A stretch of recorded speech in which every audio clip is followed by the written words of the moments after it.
지금 국회에서 벌어지고 있는 그 연동형 비례대표제 선거법 개정 관련 내용과 공수처 법안 외 4개 법안이 팩트트랙에 올라가 있습니다.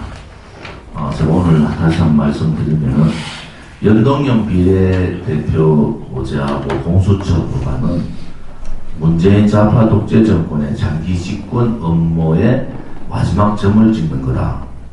그 형태를 좌파 연정의 형태로 그들이 과반 혹은 훨씬 많은 의석을 가지기 위한 포석을 둔 거다, 이렇게 볼 수가 있습니다. 자유한국당이 국회에서 투쟁을 하고 이런 팩트트랙 반대의 여러 가지 행동들을 했습니다.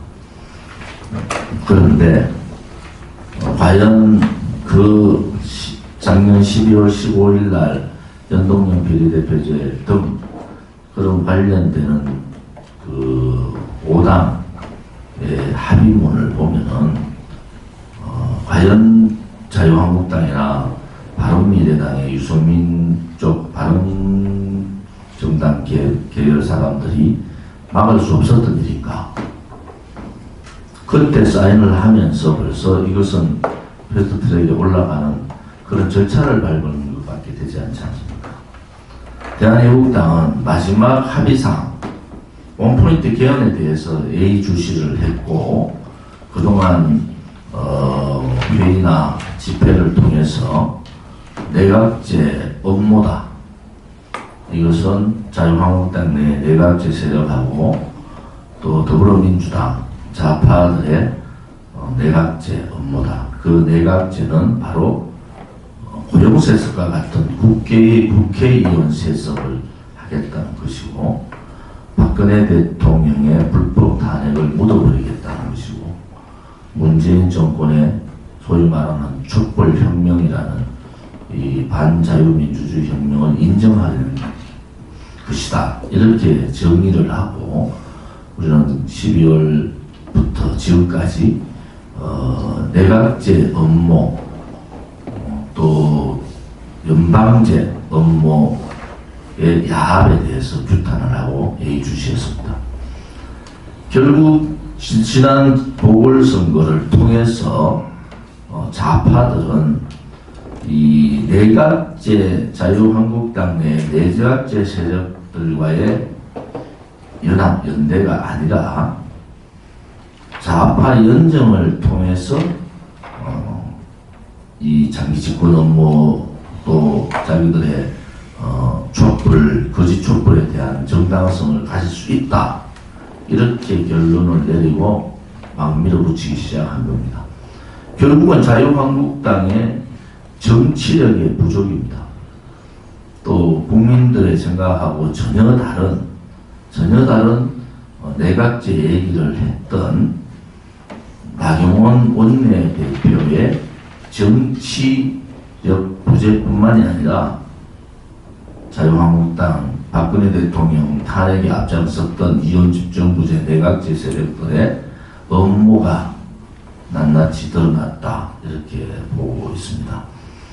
아무튼 지금은 좌파 장기 집권 업무, 좌파 독재의 장기 집권 업무, 좌파 연정에 대항할 수 있는 강력한 우파 연대가 필요하다.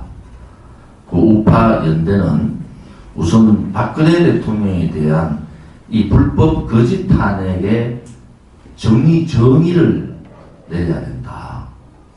이 불법 거짓 탄핵을 그냥 묻고 문재인 좌파 정권 끌어내리면 되지 않느냐, 이렇게 하는 것은 국민의 동의를 얻을 수 없을 뿐 아니라 다음 총선에서 참패를 가져옵니다.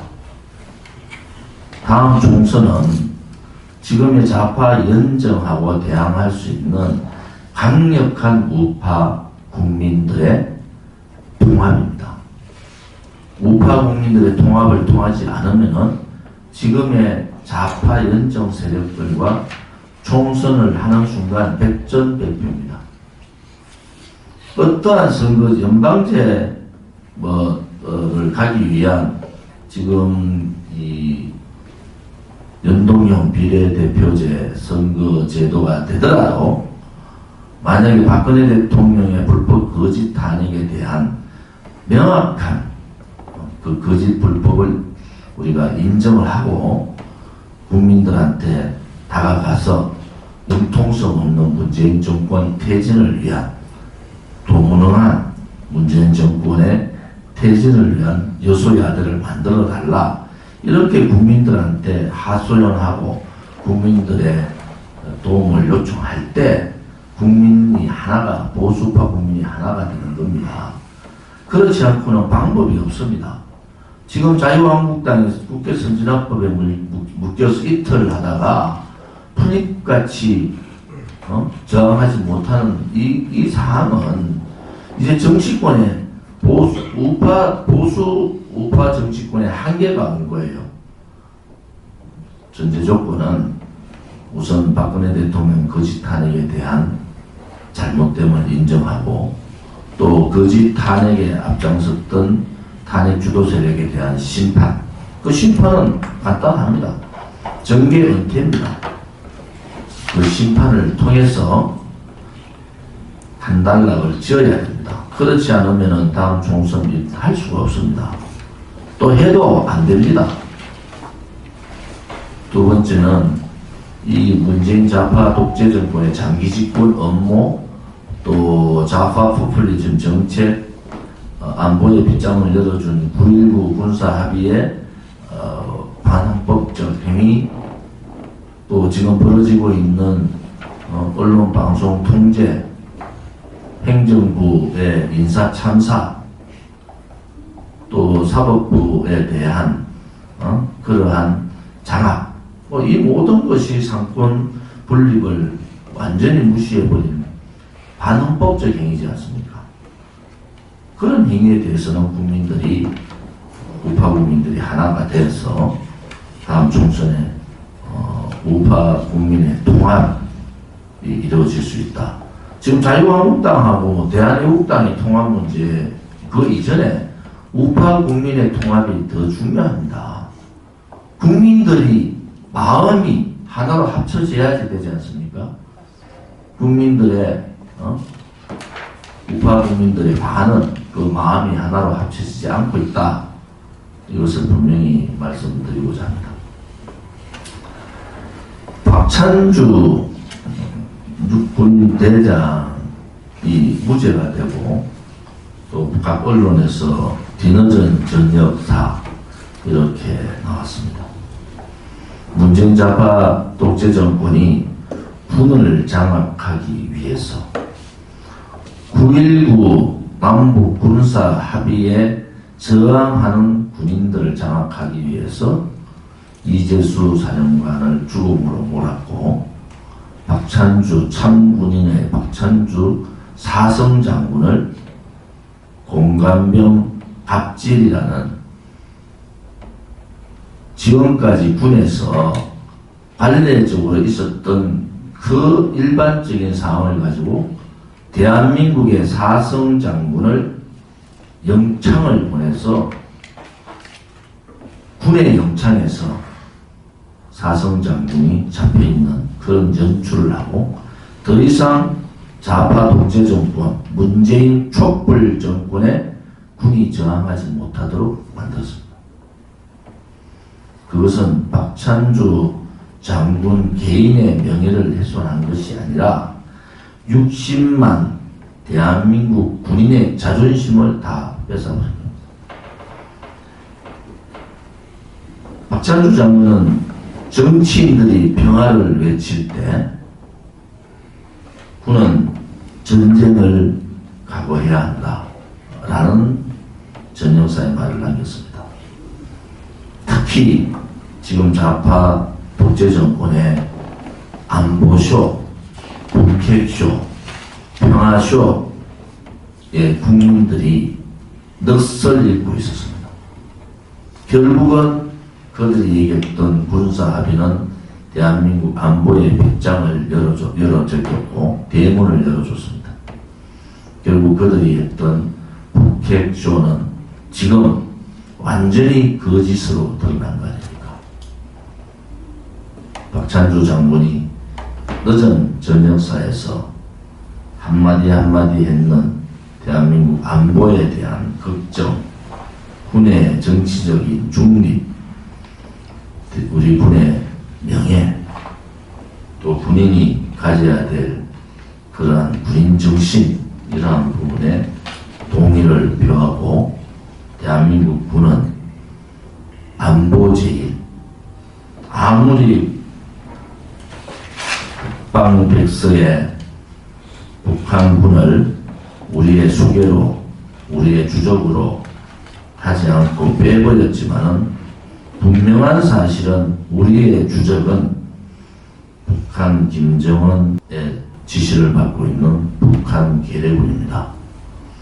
우리 군의 장성을 비롯한 지도자들이 꼭 명심해야 될 것은 군은 어떤 정부의 군이 아니라 대한민국 국민의 군이고 대한민국의 안보를 책임지는 군이다.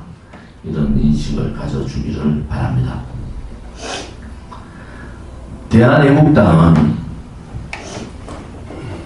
문재인 정권이 정권을 잡고 2개월 만에 공공기관 공기업에 대한 성과급 폐지를 할 때 경고를 했습니다. 박근혜 정부 때 정년 연장 2년 연장에 청년 일자리가 반토막 나는 상황이 와서 청년 일자리 확충을 위해서 공기관, 공기업, 공공기관에 대한 성과급을 95%까지 달성을 했고 그 이후에 1000명 이상의 기업에 대한 성과급 제도 도입을 시작하는 무렵에 지금의 사태가 벌어진 겁니다. 민노총이 첫 번째로 요구했던 것이 성과급 폐지고 문재인 정권은 정권 잡자마자 성과급 폐지를 했습니다. 그 결과는 참혹합니다.